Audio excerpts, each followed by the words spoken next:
Hi friends, welcome to today's video. My name is Stephanie if you're new here, and today we're going to be reviewing the OPI Fall Wonders collection.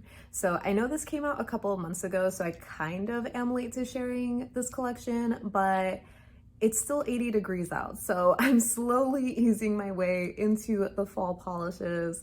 But yeah, I'll save my thoughts about this collection for the end of the video. Let's just get into the swatches.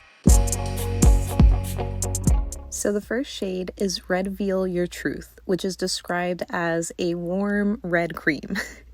I think it's picking up a little orangey for me on camera, but at the same time, it also just looks like a classic red, you know? Nothing too special about it, I guess.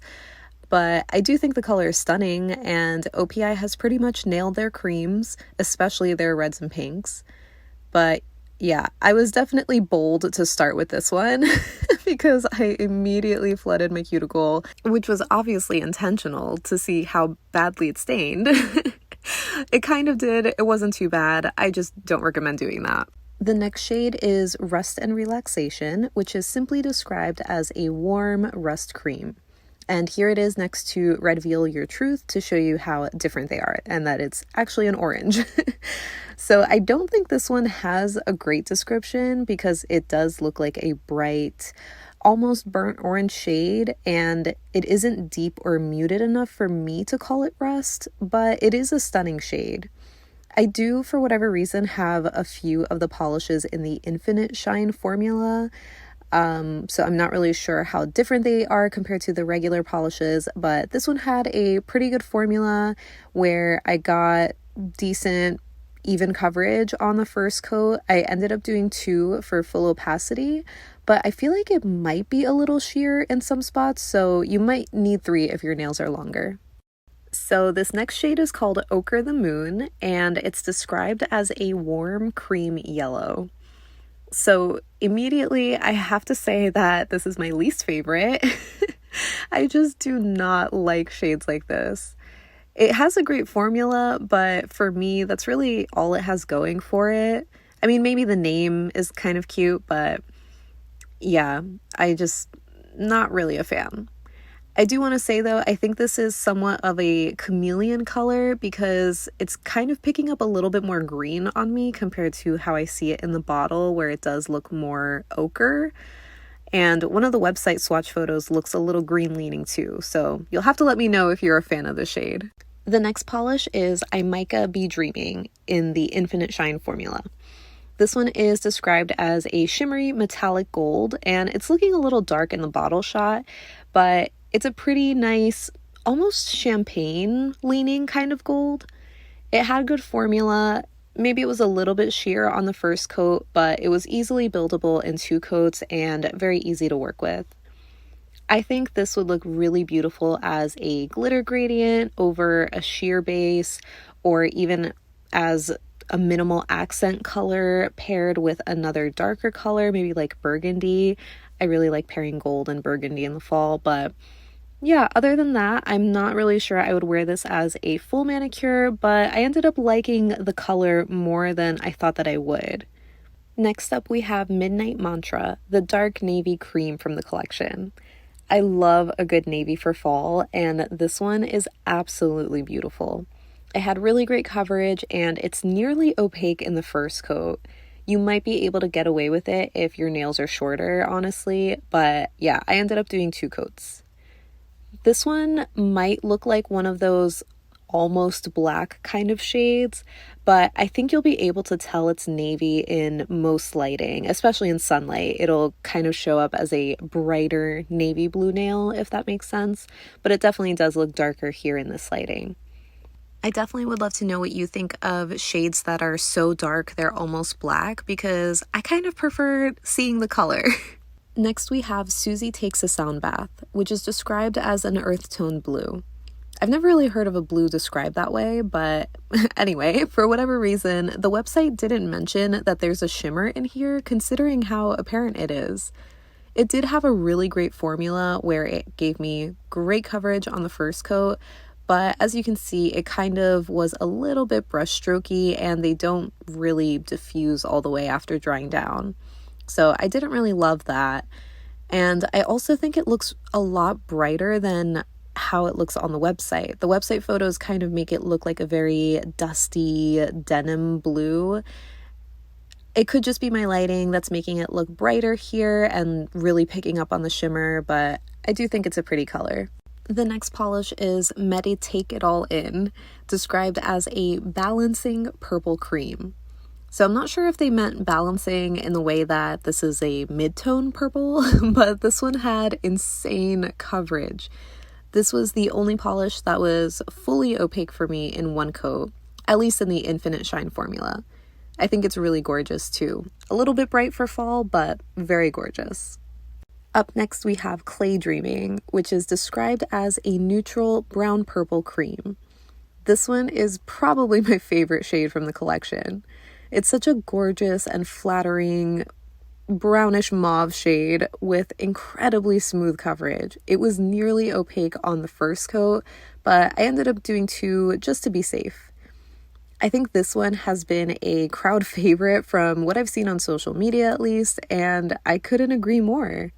I think this one is another one of those chameleon shades where it can look very bright and dusty looking in certain lighting, like here or in direct sunlight, but in other light, it can really deepen up. But I don't know, I just kind of really enjoy that. It makes the polish a little bit more fun. The next shade is Brown to Earth, which is just a dark brown cream. And this is actually another favorite of mine. I really love deep brown shades for fall, and while I normally love the slightly warmer chocolatey ones, this one has a slight dustiness that I think makes it even more fitting for the season. It had an impeccable formula, just like the other creams, and since this one is so dark, I think you could get away with one coat, especially if your nails are shorter. All I could think of was yum when I finished painting this one. It is just so decadent. You'll have to let me know if you like brown nails for fall. Next up, we have Peace of Mind, an earthy cream mauve. I really think my lighting is just blowing out the color so much because it doesn't look mauve to me here. It just looks gray. There definitely is a touch of warmth to it though, so I'm sorry that this isn't color accurate. The formula isn't too bad. It was easy to work with, but because it's a lighter color, it was a little sheer in some spots on the first coat. So I did need two coats for full coverage, and I don't think you would need a third. Maybe if you preferred thinner coats and if your nails were longer, you might.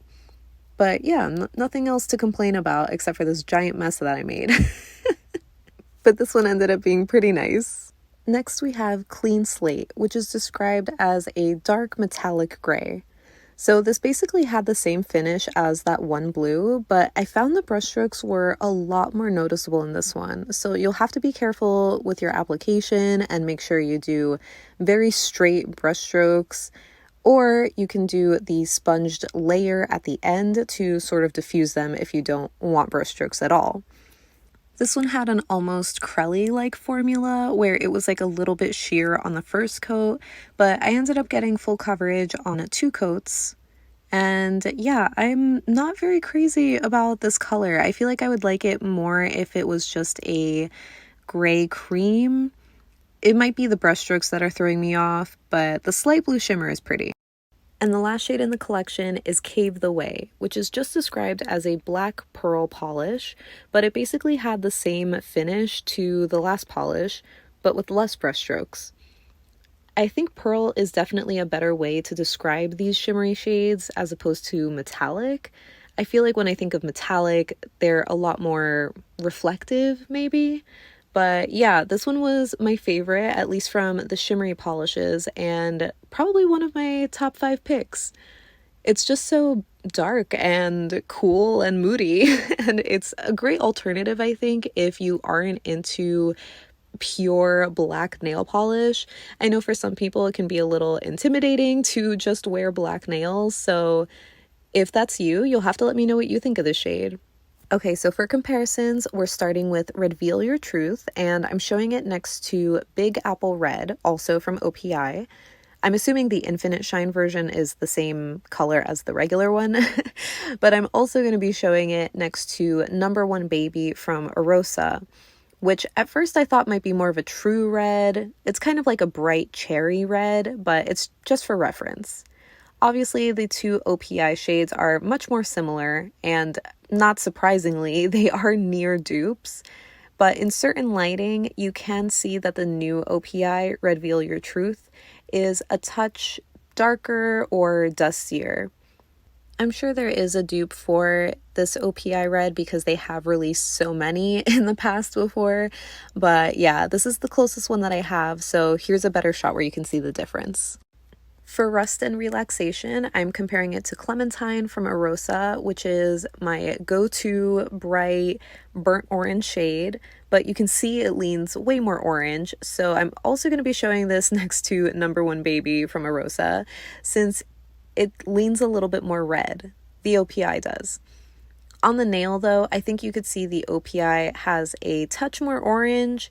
So if you do happen to have Number One Baby or another similar cherry red shade, I don't think you would need this one either, but it is a little bit more orange. So I thought I didn't have anything like Ochre The Moon, but then I remembered I had Urbanized from Cirque, so here we are.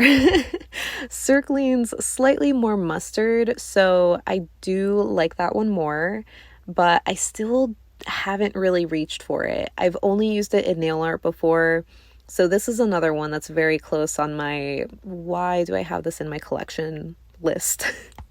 For I Mica Be Dreaming, I immediately thought of Screen Vixen from China Glaze, but as you can see, it is much more of a yellowy gold, less brassy looking, less champagne looking, and it also has a much finer kind of metallic shimmer. So no dupes here. So for Midnight Mantra, I immediately thought of Zoya Elliott and thought it was going to be a dupe, but it is not as dark as I remembered it to be. It's definitely a deep navy blue, but it's just a little bit brighter. Then I thought of Olive Ave Teddy from last summer, but that one is even brighter. So instead of that one, I'm going to show Pluto from last winter collection, also from Olive Ave. And it's a little bit more similar, but dustier looking, a little bit more purple leaning.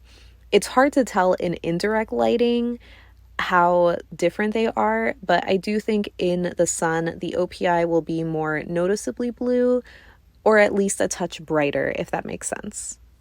I would say that the Olive Ave is closer to being one of those so dark it almost looks black kind of blues.